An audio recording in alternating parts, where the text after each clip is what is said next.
Alright, class 10. Now we move on to the chapter 4, gender, religion, and caste. Okay, third chapter is not coming in your board, so focus on this fourth chapter. So this is lecture 1.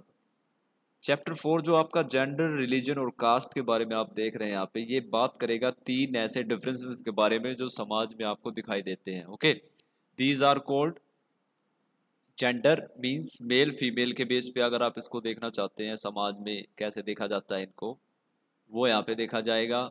Religion और cast, इनको यहाँ पे हम cover करेंगे. In each case we look at the nature of this division in India and how it gets expressed in politics. और हर case में हम बात करेंगे कि ये जो डिवीजन है इंडिया में ये कैसे देखा जाता है और इसको पॉलिटिक्स में कैसे रिलेट किया जाता है. पॉलिटिक्स में आप देखेंगे कैसे जाति के नाम पे या धर्म के नाम पे वोट बैंक एक देखा जाता है नेताओं के द्वारा, तो वो यहाँ पे हम चेक करेंगे. We also ask whether different expression based on these differences are healthy or otherwise in a democracy. और ये भी देखा जाएगा कि समाज में जब ये डिफरेंसेस हम देखते हैं तो ये हेल्दी है या अनहेल्दी है. मींस इनका समाज में एक्सप्रेशन जो आता है वो नेगेटिव आता है या पॉजिटिव आता है. Okay, gender and politics. सबसे पहले बात करते हैं हम जेंडर की. मेल फीमेल या फिर सोसाइटी में दो इम्पोर्टेंट जो ग्रुप होते हैं मेल और फीमेल का, आदमी और औरत का होना, तो वो यहाँ पे सबसे पहले देखेंगे. तो as you know that India is a male dominated country. India में ज़्यादातर मेल डोमिनेटेड आपको हाउसेस और फैमिलीज आपको मिलेंगी. तो यहाँ पर क्वेश्चन पुट अप होता है, राइट डाउन द एरियाज और the reasons where women are discriminated. तो भारत में विमेंस के साथ डिस्क्रिमिनेशन कैसे किया जाता है और ये कहाँ कहाँ देखा जाता है. ये क्वेश्चन बहुत बार पुट अप होता है, 5 मार्क्स का क्वेश्चन है कि how women are discriminated in India. Bharat में औरतों के साथ कैसे भेदभाव किया जाता है. First point, literacy. Literacy rate among the man is around 76%. However it is just 54% for women because family want to spend more on boys. सबसे पहला देखने का इसका जो असर हमें मिलता है वो मिलता है लिटरेसी रेट पे. पढ़ाई लिखाई के मामले में अगर आप देखेंगे तो womens are only 54% literate in India compare to man 76%. तो आदमी जहां पर भारत में 76% पढ़े लिखे आपको मिलेंगे, औरतों का प्रतिशत 54 आपको दिखाई दे रहा है. Why? Because women are not treated as par with the boys. तो family want to spend more on boys education. Second, employment. Compared to men, very few women are working on highly paid and valued jobs. Even if on an average Indian women is working 1 hour more than men, still her work is neither valued nor paid. Second areas जो हमें दिखता है discrimination का वो है employment. आपको employment दिखाई देगा कि मैन वीमेन सेम काम करते हैं लेकिन मैन की सैलरी आपको यहाँ पे ज़्यादा दिखाई देगी. बहुत सारी एरियाज ऐसे हैं जहाँ पर वीमेन हाईली पेड है, अच्छा उनको पैसा मिलता है, लेकिन वो बहुत कम परसेंटेज है. ज़्यादातर महिलाएं इंसान या आदमी के मुकाबले कम पैसा पाती हैं. उनके काम की वैल्यू भी आदमी के काम के मुकाबले कम मानी जाती है. आपने देखा होगा कि womens are expected just to do domestic duties, that is why they work more than man. अगर कोई औरत कहीं पर लेबर करती है, मजदूरी करती है, तो वो घर पे काम भी करती है, तो उसका काम उसके आदमी के मुकाबले 1 या 2 घंटे ज़्यादा ही रहता है. घर पे आके खाना बनाना, बच्चों को संभालना. तो यहाँ पर विमेन का काम ज़्यादा होता है बट स्टिल उसके काम को वैल्यू नहीं किया जाता और ना ही पेड किया जाता है. Wages. Third reason is wages. जो उनको पर डे सैलरी या दिहाड़ी अगर आप लगा लो वो मिलती है. The equal remuneration act 1976 suggest that equal work should get equal wages. तो एक एक्ट बनाया गया था सरकार की तरफ से, कानून था कि इक्वल रेम्यूनरेशन एक्ट की सभी को एक बराबर काम के एक बराबर पैसे मिलेंगे. लेकिन फिर भी illegally womens are not paid. Okay, they are paid less than man. Safety. The next topic is the safety. Women are not safe. You have seen in many times in newspaper or in news channels. They are facing harassment, exploitation, violence. Okay, तो यहाँ पर भी women's के साथ discrimination दिखाई देता है. And the last, social mindset. Indian parents prefer to have boy child rather than having a girl child। हमारे समाज में ये एक धारणा बनी हुई है कि लड़का ही परिवार का वारिस है, लड़का ही परिवार को आगे बढ़ा रहा है। तो इसी वजह से बहुत सारे परिवारों में जो पिछड़े स्टेट है वहां पर एक लड़के को प्रेफर किया जाता है, लड़की को नहीं। और यही रीजन है कि बहुत सारी लड़कियों को उनके पैदा होने से पहले ही मार दिया जाता है। So these are the areas where womens are discriminated. Okay, 5 marks का क्वेश्चन है, 5 पॉइंट मोस्ट इंपोर्टेंट, इनको आप नोट डाउन करें और रिवाइज करें, they are important. Okay, so what happened next, womens के साथ ये जो भेदभाव है ये हर देशों में हुआ है और हर देश में धीरे धीरे विमेंस ने अपनी स्थिति को सुधारा है। Gradually, women from different parts organize themselves and raise movement for their rights. Such movement are called feminist movement। और इस सिचुएशन को सुधारने के लिए विमेंस ने विभिन्न देशों में मूवमेंट चलाए हैं, आंदोलन चलाए हैं, जिन्हें फेमिनिस्ट मूवमेंट कहा गया है। Feminist movement means related to the female या फेमेन। ओके, तो औरतों से संबंधित जो भी आंदोलन है वो फेमिनिस्ट मूवमेंट कहलाते हैं। In many countries movements was raised for right to vote. और इसकी शुरुआत बहुत से सारे देशों में वोटिंग राइट के तौर पे हुई थी।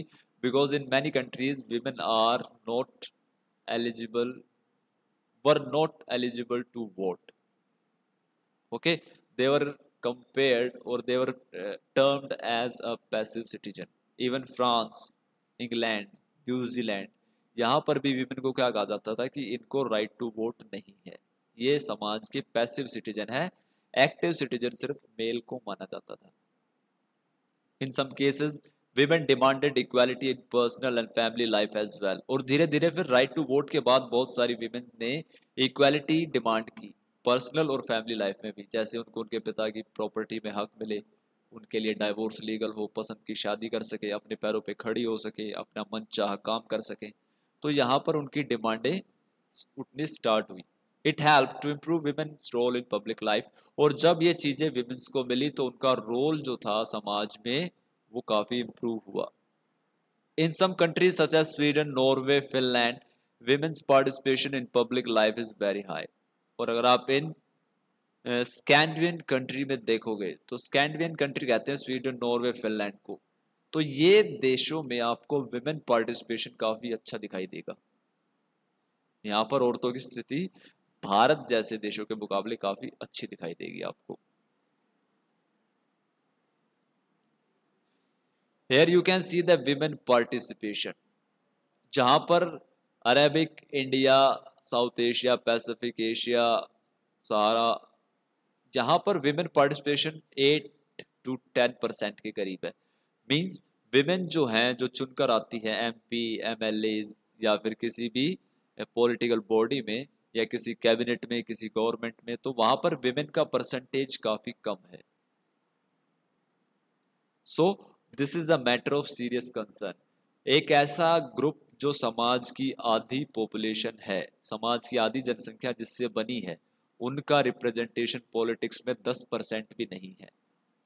तो ये काफ़ी सीरियस कंसर्न है, क्योंकि विमेन को भी मैन के मुकाबले बराबर की सीटें या बराबर का पॉलिटिकल रिप्रेजेंटेशन लेने का हक है। तो उसी के मुकाबले अब धीरे धीरे सुधार होना स्टार्ट हुआ है। दिल्ली में भी जो अभी लोकल इलेक्शन हुए हैं वहां पर विमेन को 50% पार्टिसिपेशन मिला है। और उसी की वजह से आज की दिल्ली की एमसीडी जो है उसमें लगभग 50% विमेन काउंसिलर हैं। इसी तरह से गांव में, पंचायतों में विमेन्स के लिए 50% सीटें रिजर्व कर दी गई हैं, ताकि उनको अपनी स्थिति को सुधारने का, अपनी प्रॉब्लम्स को उठाने का मौका मिल सके। क्योंकि अगर इनको आप पॉलिटिकल रिप्रेजेंटेशन देंगे तो ये अपने लिए काम करेंगी और इससे फिर ओवरऑल आने वाले समय में औरतों की स्थिति में सुधार होता चला जाएगा। Okay, so that is why we need a reservation for women. क्योंकि ऑटोमेटिकली ये चीजें हो नहीं सकती। हमारा समाज ऐसा है कि विमेन को अपने आप ये चीजें नहीं मिलेंगी। ये चीजें हमें उनको देनी होगी। कैसे? In the form of reservation. Women can also be empowered by legally reserving seat for women in elected bodies. Indian government reserve one-third seat for women in local government bodies in municipalities.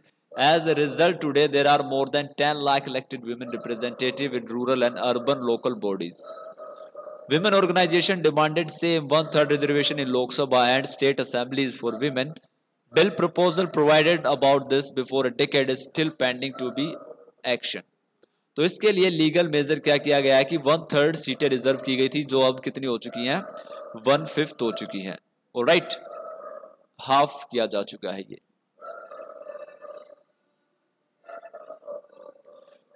उसकी वजह से आज भारत में बहुत सारी महिला ग्राम पंचायत में head हैं, प्रधान हैं, काउंसिलर्स हैं, लेकिन ये सेम रिजर्वेशन लोकसभा में और स्टेट असेंबली में लागू नहीं हो पाया है, क्योंकि विमेंस को अभी भी एमपी और एमएलए के लिए रिजर्वेशन नहीं मिला है, जिससे कि विमेन हमारे यहाँ पर लोकसभा में या हमारे स्टेट असेंबली में दिखाई दे सके।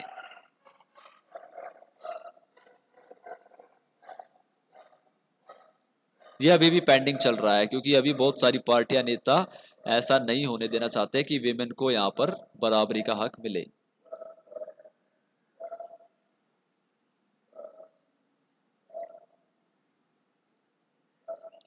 तो कंक्लूजन क्या कहता है? Gender division is one of the example of social division. Raising such issues help women to get their rights. There are other such divisions such as religion, caste, which need to be expressed in politics so that social division would be minimized. तो conclusion ये निकलता है कि भाई gender division जो हमारा है ये सोशल डिवीजन का ही एक हिस्सा है, समाज के बंटवारे का एक हिस्सा है। आदमी और औरत के बीच में जो ये बंटवारा है ये समाज का ही एक हिस्सा है, और इन इश्यूज को उठाना क्या करेगा? विमेन की हेल्प करेगा उनके अधिकार लेने में। There are other such as religion, caste, वो हम आगे पढ़ेंगे। Okay, so this is all end of your lecture 1. Stay tuned for the next lecture. Okay, until then stay safe and stay active. Okay, note making is most important. Make your notes. Okay, thank you.